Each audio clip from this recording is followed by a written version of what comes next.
বলো না গো পথিক, কি হয়েছে তোমার? অমন মুখ গোজ করে বসে আছো কেন? বলো না।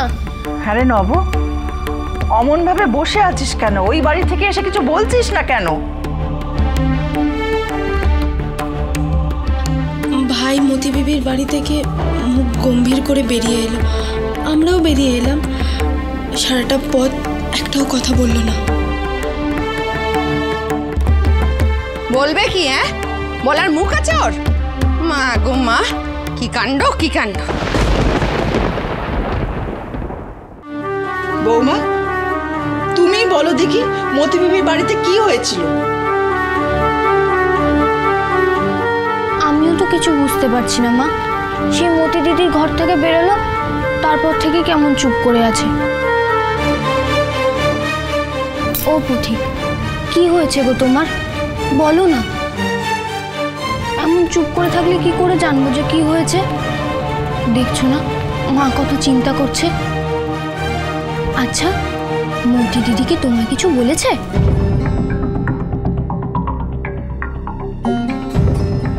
মোলো যা, এদিকে সবাই মুখে কুলু পেটে বসে আছে, কেউই তো কিছু বলছে না।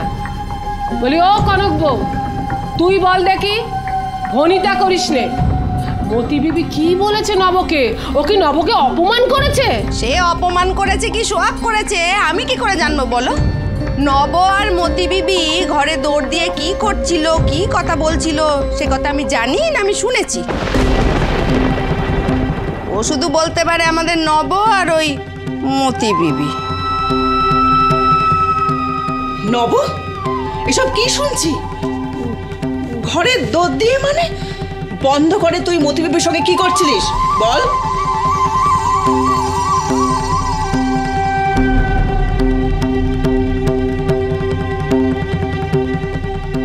ওর নাম মতি বিবি নয় মা।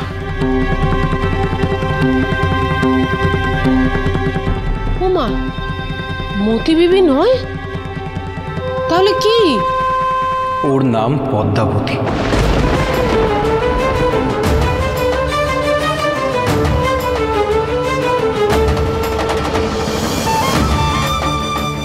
মতি বিবি আসলে পদ্মাবতী।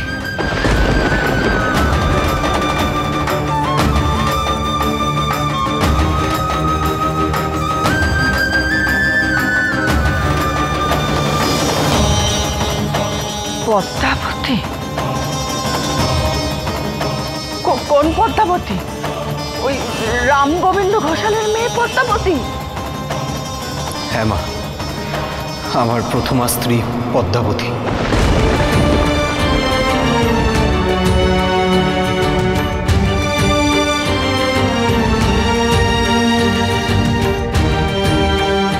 পদ্মাবতী? তোমার প্রথম স্ত্রীর নাম বুঝি পদ্মাবতী পথিক? পদ্মাবতী মতি বিবি হয়েছেন? কিন্তু রাম গোবিন্দ বাবু তো সেই কবেই সপ্তগ্রাম ছেড়ে চলে গেছেন। হ্যাঁ তাই তো শুনেছিলুম। সপরিবারে পুরুষোত্তম দর্শনে যাবার পথে পাঠান দস্যুদের হাতে পড়েছিল। হ্যাঁ, গ্রামের বয়োজ্যেষ্ঠদের মুখেও শুনেছি দস্যুরা তাদের সকলকে মেরে ফেলেছিল। তখন কি ঘটেছিল তা আমি জানি না, তবে সকলে যে মারা যাননি তার প্রমাণ পদ্মাবতী ফিরে আসা। হ্যাঁ রে নব, তুই কি নিশ্চিত যে ওই মতি বিবি পদ্মাবতী? আসলে অনেক কাল আগে দেখেছিলাম তো, চেহারার পরিবর্তন হওয়াটাই স্বাভাবিক। আমি তো দেখে চিনতেই পারিনি, তুই না বললে আমার মাথাতেই আসতো। হ্যাঁ রে নব, এটা মতি বিবির কোনো ছলনা নয় তো? হয়তো ও এই গ্রামে এসে পদ্মাবতীর কথা শুনেছে, তারপর ওর মাথাতে। তা নয়, মতি বিবির যা অর্থ ক্ষমতা সেসব ছেড়ে হঠাৎ শর্মা বাড়ির বউ সেজে কেন আসবে বলো? নবর কি এমন আছে যে সে হঠাৎ নবর বউ বলে মিথ্যে পরিচয় দেবে?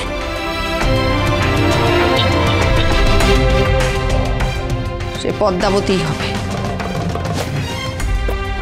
খুড়িমা ঠিকই বলেছে মা, আমার কাছে নিশ্চিত প্রমাণ আছে মতি বিবি আসলে পদ্মাবতী।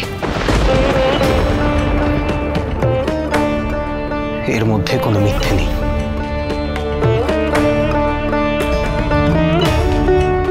আমার প্রথম থেকেই মনে হয়েছিল পদ্মাবতীর এ বাড়িতে এত টান কিসের? এর তো কিছু কারণ আছে, নাহলে অত গয়না আমাদের নতুন বউকে দেয়?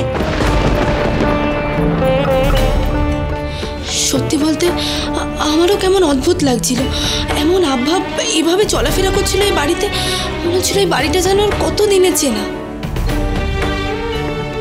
শুধু বাড়ি নয় রে, এ বাড়ির মানুষগুলোকে পর্যন্ত চেনে। কার কোথায় ঘর, কোথায় কুয়োতলা, কোন দিকে কোন সিঁড়ি, সব কিছু সে জানে। তাই তো এখন আমার মনে হচ্ছে একজন অজানা অচেনা ভিনদেশী মেয়ে আমাদের সম্পর্কে এত কিছু জানলো কি করে, কিন্তু তখন এমনটা ভাবিনি আমি। তাহলে নবদাদা, তুমি এখন দুটো বউ নিয়ে ঘর করবে? তোর কি মনে হয় আমি এমন কাজ করতে পারি? তুই তোর দাদাকে এই চিনলি গণেশ? সব কথাই তোমার কথা বলে চাই না, একেবারে চুপ করে থাকো। কিন্তু পথিক, তোমার প্রথম বউ যদি ফিরে আসে তাহলে আমার কি হবে গো? তাহলে কি আমাকে এই বাড়ি ছেড়ে চলে যেতে হবে? খবরদার কপাল, এসব কথা তুমি মুখেও আনবে না। কে বলেছে তোমাকে এই বাড়ি ছেড়ে চলে যেতে? কেউ কি বলেছে? তাহলে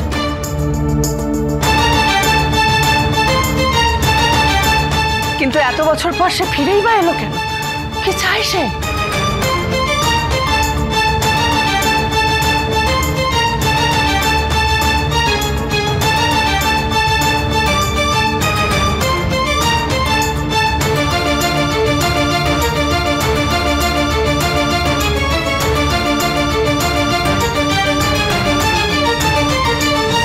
তার অধিকার ফিরে পেতে।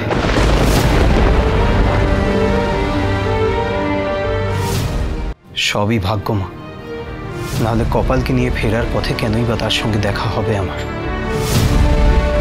আমার সঙ্গে দেখা না হলে বা আমার পরিচয় না জানলে হয়তো তার মনে সপ্তগ্রাম আসার ইচ্ছেটাই জাগতো না, আর আমাকে এই বিড়ম্বনার মধ্যে পড়তে হতো না। আমার পরিচয় জানার পরেই সে পরিকল্পনা করে এখানে এসেছে। তবে সে যা চায় তা কোনোদিনই সম্ভব না।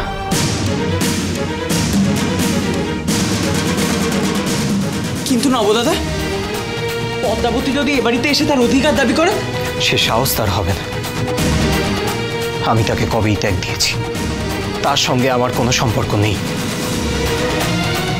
সে আমার জীবনে দূরে থাক, এ বাড়িতেও আর পা রাখতে পারবে না। এ কথা আমি তাকে স্পষ্ট জানিয়ে দিয়েছি।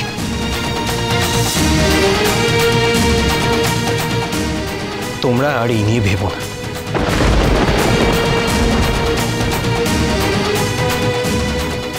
কি চাই মতি দিদি? কেন তা সম্ভব নয়?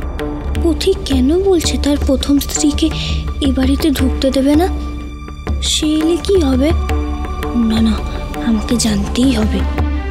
তবে এখন নয়, এখন পথিক খুব রেগে আছে, জানতে চাইলেই ধমক দেবে। আগে মাথা ঠান্ডা হোক, তারপর ঠিক জেনে নেব।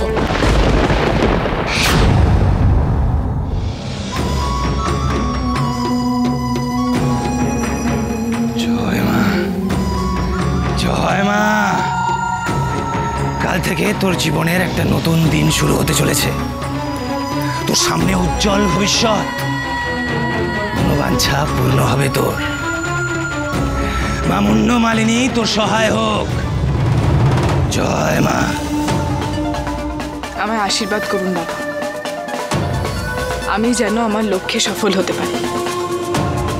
আপনি আমায় বুদ্ধি না দিলে, আমার পাশে এসে না দাঁড়ালে আমি কোনোদিনও এটা করতে পারতাম না। আপনার কাছে আমি চিরকৃতজ্ঞ। পেশমান,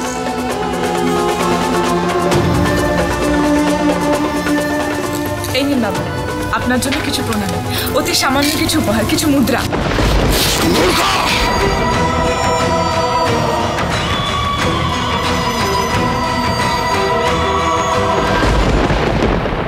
পথিক, কি হবে সেই বাড়িতে এলে?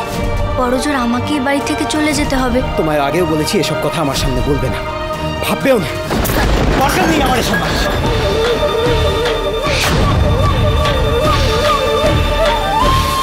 আমি এই বাড়িতে আমার অধিকারের জোরে এসেছি, আমার অধিকার বুঝে নিতে।